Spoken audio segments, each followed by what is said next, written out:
Alo, chào Vinh, xin chào các bạn. Hôm nay thì mình chia sẻ một món chè giải khát cực kỳ ngon luôn.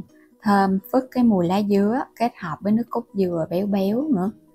Cách làm thì vô cùng là đơn giản. Chè bánh lọt ngon, ai cũng có thể làm ngay tại nhà để thưởng thức mà không có cần dùng đến khuôn ép. Bây giờ mời các bạn mình cùng vào bếp để thực hiện luôn nha.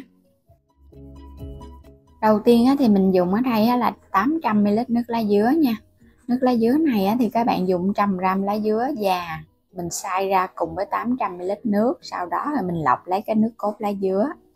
Phần bột ở đây thì mình có 120g bột gạo, 80g bột bắp nha. Bột bắp sẽ giúp cho cái con lọt của mình nó khô ráo và nó có cái độ dai ngon. Đường mía hoặc là đường thốt nốt. Mình thêm chút gừng nữa cho nó thơm nè. Và đây là chút muối. Để có cái độ dai giòn thì mình dùng muỗng cà phê rau câu dẻo nha, cái hiệu nào cũng được hết trơn á, mình lượng muỗng cà phê là nó được à. Trước hết thì cho cái bột rau câu vô trong chảo nè, mình dùng cái chảo chống dính nha. Rồi các bạn sẽ cho từ từ nước lá dứa vô, vừa cho thì mình vừa trộn vậy nè, để cho cái rau câu của mình nở ra, nó không có bị vón cục thì nó dễ hơn. Rồi tiếp theo mình cho bột vô, thì mình dùng hai loại bột này là 200g thôi à. Cứ lường bằng chén, mỗi một chén dung là 150g bột. Trộn thật là đều hai loại bột hòa cùng với cái bột rau câu. Còn nếu mà kỹ hơn thì các bạn cho cái bột rau câu vào trong cái phần bột mình trộn cho nó đều thì nó cũng không có vón cục. Cuối cùng là mình cho tiếp cái nước lá dứa vô, rồi trộn thật là đều lên ha, cho cái hỗn hợp của mình nó mịn ra. Bột này thì nó sẽ hơi lỏng chứ nó không có quá đặc đâu, nên là các bạn cứ trộn từ từ. Nếu mà nó có lợn cợn thì mình lọc nó qua cái rây cho nó mịn hơn. Trộn thật là đều xong rồi để qua bên cho bột nó nghỉ. Bây giờ mình đi sắc gừng nha, mình có nhánh gừng nhỏ nhỏ như nè. Gừng này cũng non không có già quá đâu, nó thơm. Cho vào trong nước đường chút nữa mình chan vào bánh lọt nó ngon lắm. Sắc sợi ra nhỏ nhỏ cho nó đều nha. Sắc xong thì mình đi nấu nước đường luôn. Mình cho hết cái phần đường vào trong nồi. Đường này thì các bạn tùy ý thích nha. Rồi mình thêm muối vô nè, cho gừng vô luôn, nấu cùng một lượt cho nó thơm. Thêm chút nước thôi, đừng có cho nhiều quá để cho nước đường của mình nó sệt ngon á. Rồi bây giờ sẽ bắt lên trên bếp nấu nha. Còn muốn thơm hơn nữa các bạn cho thêm cọng lá dứa vô. Mình nấu cho hỗn hợp này nó tan ra, nó sôi lên chút là nó tan à. Đường này nó cũng nhanh tan lắm, nó thơm quá chừng. Rồi mình tắt bếp nha, để qua bên chờ cho nó nguội. Quay trở lại cái phần bột, bây giờ mình thêm muỗng canh dầu ăn, khuấy đều ở mức lửa trung bình nhỏ nha, đừng có để lửa lớn quá, bột nó sẽ lợn cợn ốc trâu á. Các bạn nhớ là cái bước khuấy này mình để thiệt là nhỏ lửa luôn, khuấy đều tay. Bắt đầu nó có cái hiện tượng sệt sệt rồi nè. Lúc này nếu mà làm không kịp các bạn có thể tắt bếp, mình khuấy nhanh tay để cho nó mịn ra. Phần bột cứ khuấy liên tục chút xíu, bắt đầu nó sệt, nó đặc và nó mịn vậy nè. Rau câu của mình nó nở ra, gặp nước nóng nó sẽ hòa tan và nó mịn bột. Phần bột này mình làm nó không có quá đặc cho nên là khuấy nó cũng dễ lắm, nó nhẹ tay chứ nó không có bị quá nặng tay đâu. Rồi vẫn để ở mức lửa nhỏ nhất nha. Phần bột mà khuấy hồi thấy nó trong lại và nó lỏng hơn lúc ban đầu, cái màu nó cũng đậm hơn chút là bột nó chín, hoặc là các bạn ăn thử nha, nó tan là nó chín. Xong rồi mình dùng cái túi ni lông nè, cho hết cái phần bột này vô, không có cần dùng khuôn cũng được luôn, còn nếu có khuôn thì các bạn cho vô khuôn. Làm bằng cái bọc này thì ai cũng làm được.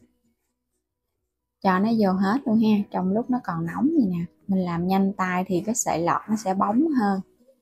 Bên kia là cái thau nước đá lạnh nó tan nước đá ra rồi, nhưng mà thau nước rất là lạnh. Các bạn thích cái sợi lọt nhỏ thì mình cắt cái lỗ nó nhỏ, còn thích nó hơi lớn lớn thì cắt cho nó lớn một chút. Cứ bóp nhẹ ra là nó chảy ra, tại vì bột nó còn nóng nên nó nhanh dễ chảy lắm. Cho vô trong cái thau nước đá lạnh thì nó sẽ xe cái sợi lọt lại, nó sẽ tăng thêm cái độ giòn. Trong cái bột mình có pha cái rau câu cho nên khi mà gặp lạnh nó sẽ giòn ngon và nó săn lại hơn, chứ nó không có bị bở. Làm cách này là sợi lọt của mình ngon lắm, không có cần dùng đến phụ gia gì hết. Sợi lọt hoàn toàn từ bột tự nhiên mà ăn cực kỳ ngon, giống như là mình làm bằng nước vo trong vậy đó. Các bạn cứ bóp nhẹ ra ha, cho nó chảy ra từ từ hết. Mình làm cái sợi này cũng hơi to nè, cho cái lỗ nó lớn nên nó nhanh. Mình cho thêm nước đá vô, các bạn chắc bớt cái phần nước ở trong này bỏ đi ha. Và nước này phải là nước sạch, mình ngâm ở trong cái sợi lọt để mình ăn luôn. Cho nước đá càng lạnh á, thì sợi lọt của mình nó càng dai ngon. Và cứ để yên vậy nè, các bạn ngâm ở trong nước đá lạnh cả ngày nó cũng không có bị mềm đâu. Mình cho nước đường vô trong ly, nước đường á, sau khi nguội á, thì cho vô nó ăn nó sẽ ngon hơn. Vậy mình phải nấu trước á, cho nó nhanh nguội. Rồi á, cái vớt cái sợi bánh lọt cho vô.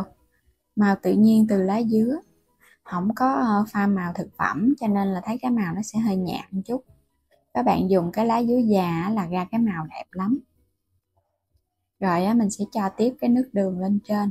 Nước đường này mình nấu nó sệt á, nên là độ ngọt nó đậm đà. Nước cốt dừa thì các bạn nấu lên cho nó nóng sôi nhẹ, để mình để cả ngày nó không có bị hôi nha. Và nước cốt dừa này là mình dùng từ nước cốt dừa khô dắt ra, chứ không có dùng cái nước cốt dừa lon. Nước cốt dừa lon á, thì nó sẽ hơi sệt một chút.